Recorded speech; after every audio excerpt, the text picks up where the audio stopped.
Hi everyone! Today I'm going to play you 5 extracts from symphonies that bridge the last quarter of the 19th century to the very, very beginning of the 20th century. And these are pieces which I think are really fantastic, but that I suspect you may not have heard before, or may not have heard all of them before anyway. So what we've just heard is the beginning of the last movement of Alexander Borodin's Second Symphony. Borodin was a chemist by day, and unfortunately he didn't write all that much music. He only lived to his mid-40s, and like I say, he had a day job. But the music that he did write displays an amazing melodic and harmonic gift, and is incredibly dramatic as well. The first movement of this symphony is stormy and fiery, and his opera Prince Igor, which was unfinished at his death, contains some of the greatest tunes that anybody knows, and Borodin had such a great melodic gift that they even made a whole Broadway musical based on his tunes, taken from a bunch of instrumental pieces as well as his opera. But before we leave Borodin, I want to make sure that you hear some of the third movement, which is really the heart and soul of this piece.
That's a hard piece to stop, but I'll let you discover the rest of that one on your own, and we'll move on to Antonin Dvorak's Seventh Symphony. Now, you probably know Dvorak's Ninth Symphony, The New World, one of the most played pieces in the whole orchestral repertoire, I would say. And his Eighth Symphony is also very popular, fantastic, sunny piece.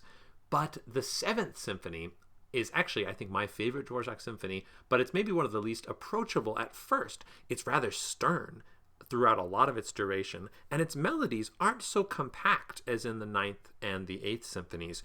They tend to evolve very, very organically and over long spans of time. So you just have to listen with an open mind to try to imagine, where is this going next? And I bet Dvorak will basically always surprise you in terms of the melodic direction, but it's well worth the time spent with it. Let's listen first to a little bit of the opening of this symphony, which is famously rumbling and somewhat mysterious in quality.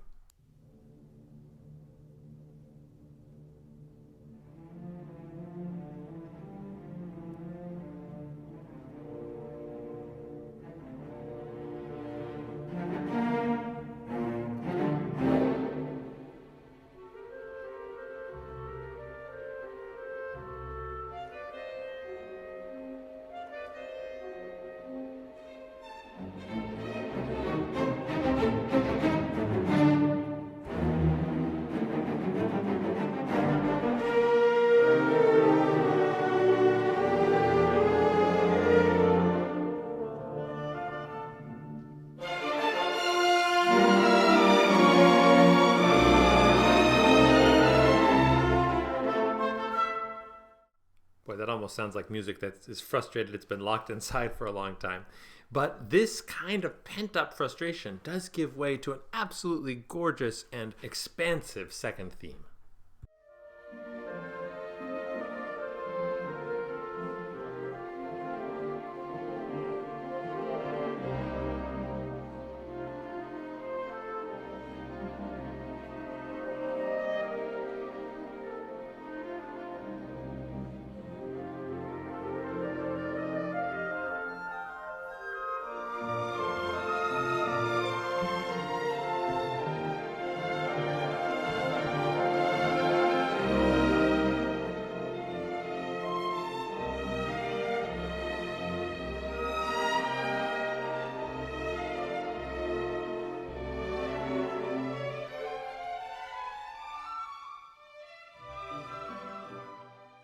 And with that surprising twist, this second theme spins off in another direction entirely.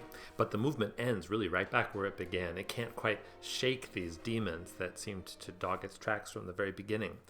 The second movement has these incredibly long melodic lines, and at the same time, this same kind of intensity from the first movement keeps bursting forward through them. But let's move on to the third movement now, just so I don't only play you slow music, because there's a lot of gorgeous slow music involved in these symphonies. But the third movement is this sprightly Dvorak dance. You can hear here the composer of the Slavonic dances, and there's a ton of hemiola and rhythmic complexity for the orchestra here. Let's just listen to a little of the beginning of the third movement.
Well, from this tremendous rhythmic energy, let's move now to a very different world, to that of Anton Bruckner. Bruckner is a composer who is probably going to take many years, if you start to get to know him now, if you don't already know his music. It's probably take some years to really get a sense of what he's all about, but I think it's a great time to start, particularly because Bruckner is a master at making us listen over long stretches of time, but the effort is really, really worth it. So you just shut off all your social media, and you close your eyes, and you listen, and you try to think, where is this composer taking me? What kind of a journey is this? It's going to be a long journey, but it's going to be a deeply emotional, heartfelt journey, but also filled with excitement and also some of the most powerful orchestral writing you can possibly imagine. Let's just listen to a little bit of the third movement, which is the slow movement of Bruckner's 8th Symphony. I don't think I want to say any more. Let's just listen together.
Well, now, Sibelius's Third Symphony, I think, will be a little bit like throwing cold water right in your face after the warmth of that late 19th century Viennese Romanticism.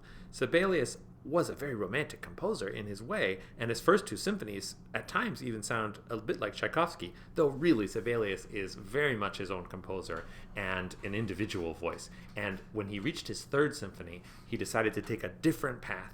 It really pared down, some people call it neoclassicism, because it stripped away a lot of the heavy, Germanic, romantic chromaticism that we would be used to in, say, Bruckner and Wagner and late Brahms, and instead seeks out its own path with fewer instruments, cleaner lines, and often simply much shorter pieces. The symphony is in 3 movements, and I love them all dearly, but let's just look at the third movement, which combines a scherzo and a rousing finale with this repetitive fanfare figure. This scherzo is typical Sibelius because, at least at the beginning, it's just filled with fragments, these wonderful little bits of melody that you feel like could really take off, but they vanish immediately after you hear them, and you never quite know what's coming next, what's around the corner, what rhythm it will have, where is the rhythm even. Let's hear some of the beginning.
Now things seem to be heading in kind of a gloomy direction, but let's leave it there for a second just so I can fast forward to the end. After all of these fragments and some uncertainty about what key we're in, things finally seem to coalesce around this low chorale in the low strings, which never lets up until the end of the piece. And you'll hear how Sibelius builds in almost obsessive fashion, but with this sense of great triumph all the way to the end.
I'll leave you to discover the rest of that movement on your own, but as I say, it builds in an incredibly exciting way, and it's actually not all that long, the entire symphony, so I suggest you check that out. Maybe that's an easier one to start with than the Bruckner 8th anyway. One last symphony from almost exactly the same time as the Sibelius symphony, which is bizarre when you hear it because it's extremely different. This is back to Romanticism, but we're in England now with Edward Elgar. I think Elgar's 2 symphonies are 2 of the greatest symphonies of the early 20th century and the most neglected, at least in America. They're played quite a bit in England.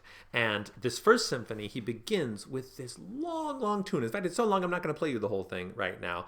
The very first movement begins with this tune, and then it keeps recurring through the symphony. Now, it's sort of cheating what I'll do here because I'm going to skip to the end and show you what happens to this tune at the very, very end of the symphony. But at least this will give you some sense of what lies in store for you. And I promise I won't go all the way to the end, so it's not a complete spoiler.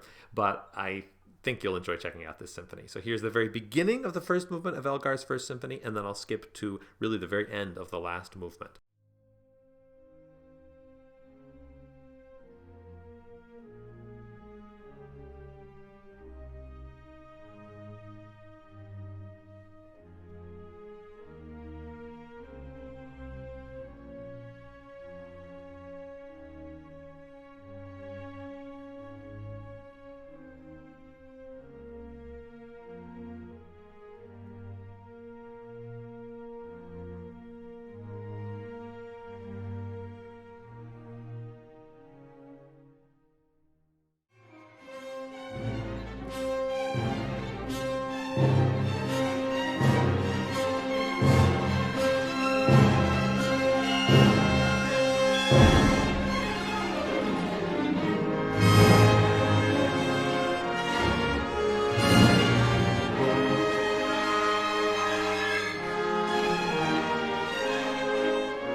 Well, I hope that gives you some sense of what an orchestral wizard Elgar was, and I hope that you'll check out at least some of these pieces. I know it's a lot of music, but I just wanted you to be aware of these wonderful symphonies that I think really enrich the life of anyone who gets to know them.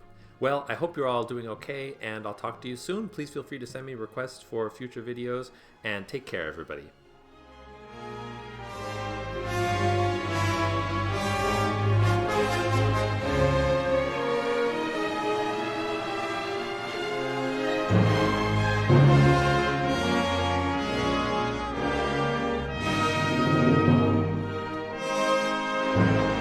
Thank you.